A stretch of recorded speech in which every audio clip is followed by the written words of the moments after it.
see everybody got a brand new tool belt for Christmas. Come on, show it off now a little bit here. That was the Christmas crew.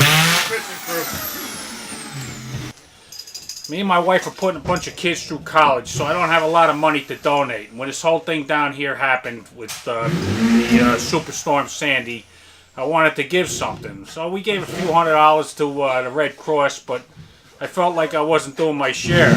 And then when my buddy called and told me what he was doing down here, I thought it was a terrific thing, terrific opportunity for me to give something when I wouldn't be able to give otherwise. So I've been coming down here on the weekends, and it's a great group of guys. I really enjoy doing it, and it seems like the people that we're working for are getting a tremendous satisfaction.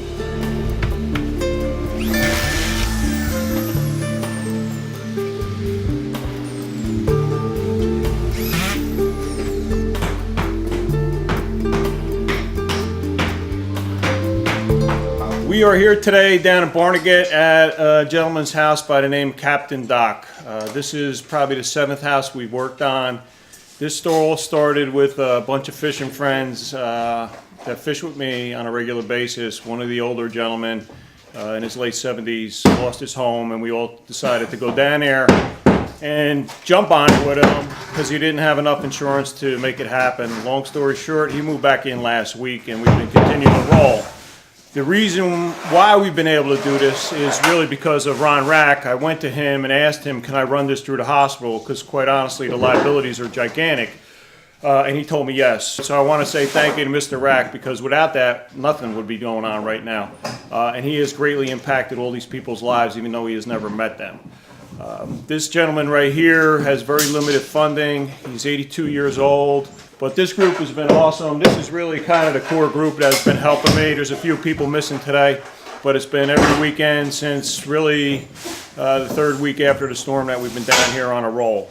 I equate this to the mission at St. Peter's, that everybody that comes into St. Peter's comes in the doors with one thing in common. They come there because of hope. They hope that their loved one's going to be okay. They hope that everything's going to be fine when they get operated on.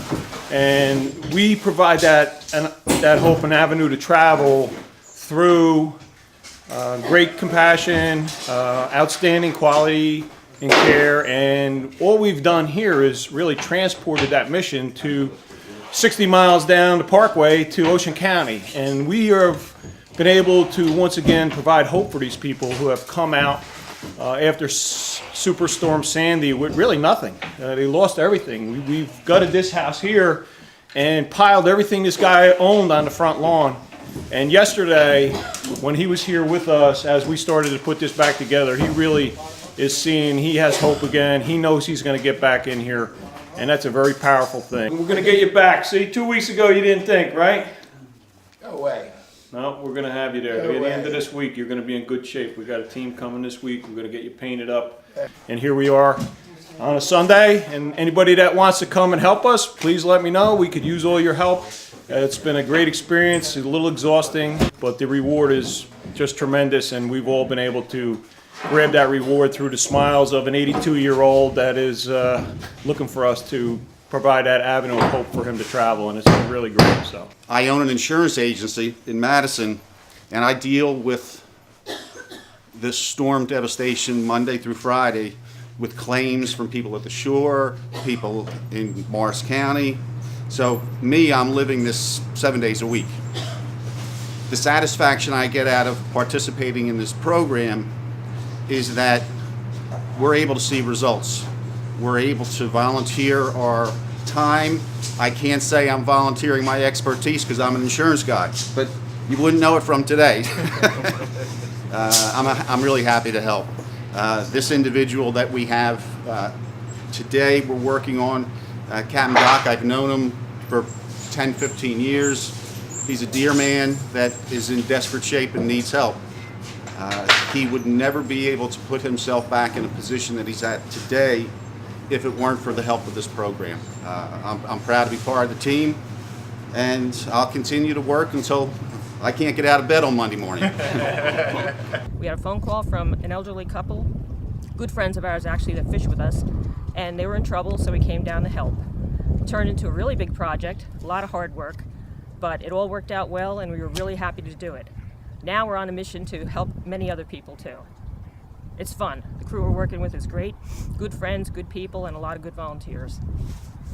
I have a construction background. I did quite a bit of construction before I moved back out to New Jersey.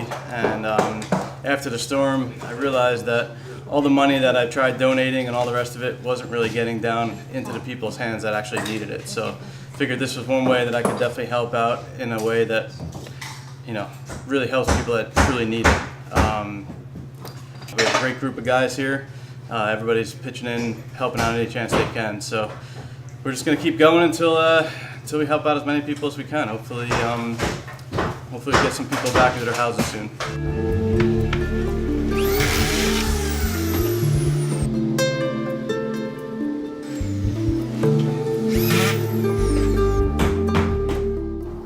Great friend Bob started this with one house. Now it's turned into, I think they're working on 9 houses right now. Just down here doing what we can to help people that need it. It's been a great thing. I work in an office all day. I don't get much time out here. I have very little construction experience, if any at all.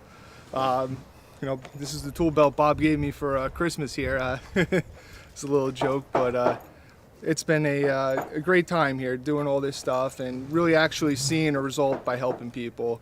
I've never done a construction thing where you see a house absolutely destroyed before. We tear everything out. It's a heartbreaking thing, throwing everybody's stuff on the street, and then before you know it, walls are going back up, floors are coming back in, heat's back on, electric's on, and the people are moving back in, and it's just been a great story. My husband is working with one of the volunteers, and he indicated that there's some help that needed to be that could be used, and he told me about it, and I was all up for it. Do some volunteering with my church, and this was just a great way. I don't even look at it as work. It feels wonderful. It's a good hurt on Monday morning, and right now there's really no place I'd rather be.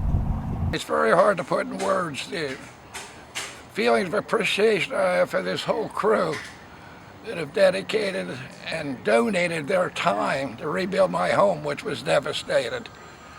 And looks like in a few weeks I'm going to be back in my home.